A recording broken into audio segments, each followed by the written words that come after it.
নমস্কার, আমি সৃজা।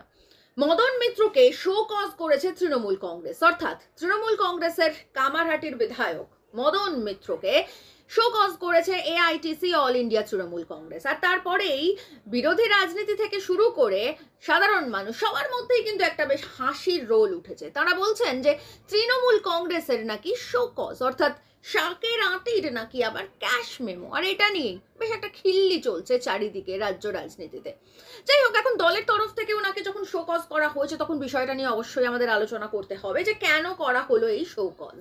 আমরা জানি মদন মিত্র গতকাল এই যে কসবা গণধর্ষণ কাণ্ড সেটা নিয়ে একটা বক্তব্য রেখেছিলেন। কি ছিল সেই বক্তব্য? সেই বক্তব্য ছিল যে উনি রেপ ভিকটিমকে দায়ী করেছিলেন এই ঘটনার জন্য। অর্থাৎ তিনি বলেছিলেন যে ওই মেয়েটি যদি রাত্রিবেলা একা একা ওই কলেজে না যেত বা কাউকে বন্ধু বান্ধবকে বলে যেত বা নিয়ে যেত, তাহলে এই গণধর্ষণের ঘটনা ঘটতো না। অর্থাৎ কোথাও গিয়ে রেপ ভিকটিমকেই উনি এই ঘটনার জন্য দায়ী করতে চেয়েছিলেন। আর তারপরে আমরা দেখেছি গতকাল মোটামুটি রাত নাগাদ, সন্ধে নাগাদ আর কি, এআইটিসির তরফ থেকে ফেসবুকে একটা স্টেটমেন্ট দেওয়া হয়েছিল। সেখানে বলা হয়েছিল যে মদন মিত্র যে বক্তব্য রেখেছেন সেটার সঙ্গে তৃণমূল কংগ্রেসের শীর্ষ নেতৃত্ব সহমত নয়। তারা এই মতামতকে গ্রাহ্যতা দিচ্ছে না, মান্যতা দিচ্ছে না, এবং তারা চায় যে এই গণধর্ষণের সঙ্গে যারা যুক্ত তাদের যাতে শাস্তি হয়।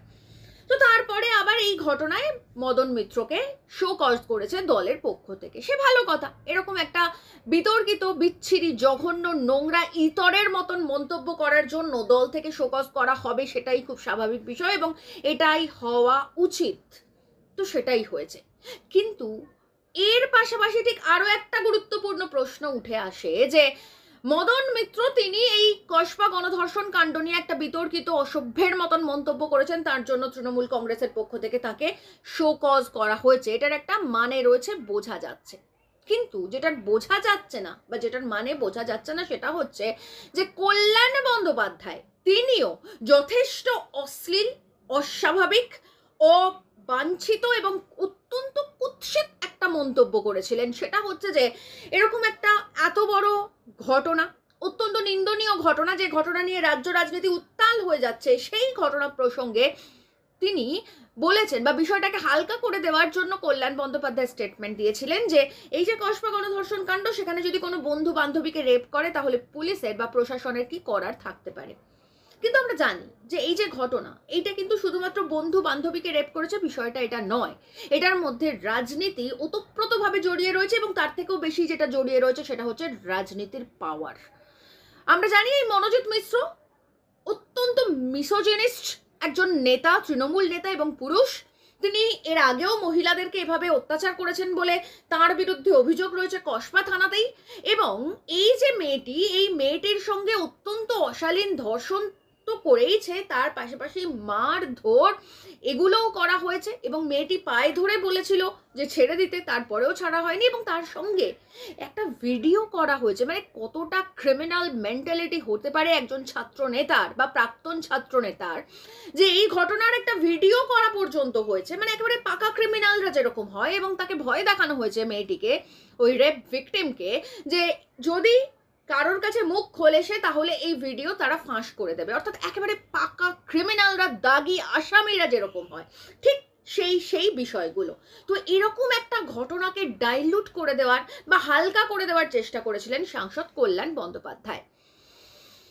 কালকে যখন, মানে গতকাল যখন এআইটিসির তরফ থেকে এরকম একটা স্টেটমেন্ট দেওয়া হয়েছে যে এআইটিসি বা তৃণমূল কংগ্রেসের শীর্ষ নেতৃত্ব তারা এই মদন মিত্র এবং কল্যাণ বন্দ্যোপাধ্যায় দুজনের মতের সঙ্গেই বা স্টেটমেন্টের সঙ্গেই সহমত নয়, তার তলাতেও আমরা দেখেছি, আপনারা হয়তো খেয়াল করে থাকতে পারেন, যে কল্যাণ বন্দ্যোপাধ্যায় সেটার এগেনস্টেও কিন্তু কমেন্ট করেছেন।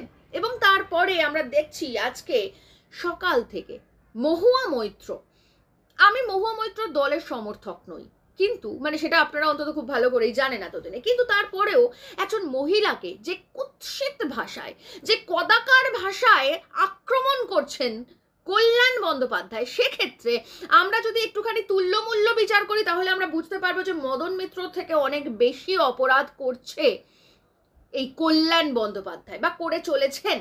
এই কল্যাণ বন্দ্যোপাধ্যায়, কিন্তু তারপরেও তৃণমূল কংগ্রেসের পক্ষ থেকে কল্যাণ বন্দ্যোপাধ্যায়ের সম্পর্কে একটা টু শব্দটা পর্যন্ত করা হয়নি। আর এখানেই উঠছে প্রশ্ন যে কেন মদন মিত্রকে যে অপরাধের জন্য শোকজ করা হচ্ছে, ঠিক একই অপরাধের জন্য কল্যাণ বন্দ্যোপাধ্যায়কে কিচ্ছুটি বলা হচ্ছে না, কেন তাকে ছাড় দেওয়া হচ্ছে? তাহলে এবার বুঝে দেখুন যে এই তৃণমূল কংগ্রেস বা অল ইন্ডিয়া তৃণমূল কংগ্রেস দলটা ঠিক কতটা দেউলিয়া হয়ে গেছে। মানে একই অপরাধের জন্য দুজন নেতৃত্বকে দু রকমের সাজা দিতে হচ্ছে, বা একজনকে সাজা দেওয়াই হচ্ছে না, অন্য আরেকজনকে সাজা দেওয়া হচ্ছে। কেন? কারণ ফেস ভ্যালু অনুযায়ী এখানে বিচার হচ্ছে। মদন মিত্র এই মুহূর্তে একটুখানি ডাউনে রয়েছেন ফেস ভ্যালু হিসেবে। একটা সময় মদন মিত্রের যে দাপট ছিল সেটা এখন আর আমরা সেভাবে দেখতে পাই না। মদন মিত্র আর অতটা গৃহীত নয়, জনপ্রিয়তা কমছে। জনপ্রিয়তার নিরিখে মদন মিত্র থেকে কল্যাণ বন্দ্যোপাধ্যায় এখন বেশ কিছুটা শক্তিশালী, প্লাস তো মদন মিত্র বিধায়ক, কল্যাণ বন্দ্যোপাধ্যায় সাংসদ, এবং এই কারণের জন্য তৃণমূল কংগ্রেসের এই দেউলিয়া রাজনীতি একেবারে প্রকাশ্যে চলে আসছে। যে অপরাধে মদন মিত্রকে শোকজ করা হচ্ছে সেই অপরাধের জন্য, সেই একই অপরাধ বা তার থেকেও বেশি ঘৃণিত অপরাধের জন্য কল্যাণ বন্দ্যোপাধ্যায়ের বিরুদ্ধে একটা টু শব্দ করার মতন অকাতে কুলোচ্ছে না তৃণমূল কংগ্রেসের নেতৃত্বের, মমতা ব্যানার্জির। আর এখানেই যে বিষয়টা বোঝা যাচ্ছে সেটা হচ্ছে যে এইরকম একটা রাজনৈতিক দল আমাদের এই রাজ্যটা চালাচ্ছে, আমাদের এই রাজ্যের সরকার চালাচ্ছে, এবং এই রাজ্যের সরকারের কাছ থেকেই আমরা আশা করছি যে তারা একের পর এক যে ঘটনা ঘটে চলেছে, এই যে নারী ঘটিত ঘটনা, সেটা বোম মেরে ফেলা হোক, গত বছর আরজি করের ঘটনা হোক, বা সাম্প্রতিককালের কসবার ঘটনা হোক, এছাড়াও পূর্ববর্তী যে সমস্ত যে ধর্ষণের ঘটনাগুলো রয়েছে সেগুলোর হোক, এগুলোর বিচার দেবে। এছাড়াও একের পর এক যে অন্যায় হয়ে চলেছে সেগুলোর বিচার দেবে। যে রাজনৈতিক দল নিজের দলের নেতৃত্বর সম্পর্কে একটা প্রকাশ্যে নিন্দা করতে পারে না, শোকজ করতে পারে না, সেই রাজনৈতিক দল কিনা এই সমস্ত ক্রিমিনালদের শাস্তি দেবে, এইটা আপনি আমি আশা করছি। জানি না আমাদের এই আশা কতদূর সফল হবে, কিন্তু এই মুহূর্তে দাঁড়িয়ে তৃণমূল কংগ্রেসের যে দেউলিয়াপনা একেবারে প্রকাশ্যে চলে আসছে তা দেখে অন্তত আমরা এ রাজ্যের মানুষ যারা রয়েছে তাদেরকে লজ্জায় মুখ ঢাকতে হবে, এটা বলাই বাহুল্য।